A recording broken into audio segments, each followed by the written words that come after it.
بسم اللہ الرحمن الرحیم۔ حضرت عائشہ رضی اللہ عنہا سے روایت ہے کہ نبی کریم صلی اللہ علیہ وآلہ وسلم نے فرمایا، اگر عورت اپنے شوہر کے مال سے کچھ خرچ کرے اور اس کی نیت شوہر کی پونجی برباد کرنے کی نہ ہو تو اسے خرچ کرنے کا ثواب ملے گا اور شوہر کو بھی اس کا ثواب ملے گا، اس نے کمایا ہے، اور خزانچی کا بھی یہی حکم ہے، ایک کا ثواب دوسرے کے ثواب میں کوئی کمی نہیں کرتا۔ صحیح بخاری حدیث نمبر 1425۔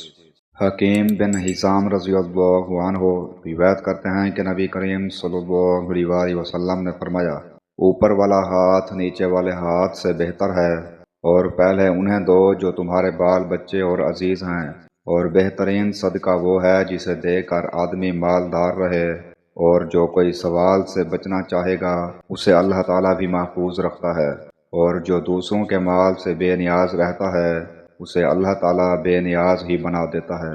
صحیح بخاری حدیث نمبر 1427۔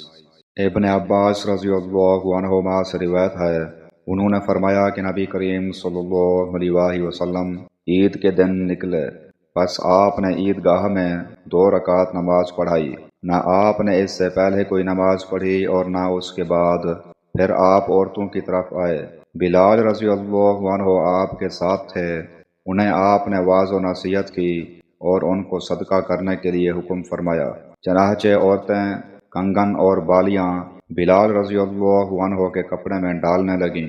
صحیح بخاری حدیث نمبر 1431۔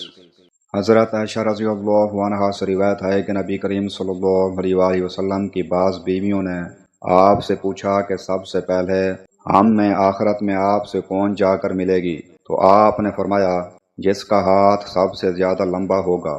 اب ہم نے لکڑی سے ناپنا شروع کر دیا تو سودا رضی اللہ عنہا سب سے لمبے ہاتھ والی نکلیں۔ ہم نے بعد میں سمجھا کہ لمبے ہاتھ والی ہونے سے آپ کی مراد صدقہ زیادہ کرنے والی سے تھی، اور سودا رضی اللہ عنہا ہم سب سے پہلے نبی کریم صلی اللہ علیہ وسلم سے جا کر ملی، صدقہ کرنا آپ کو بہت محبوب تھا۔ صحیح بخاری حدیث نمبر 1420۔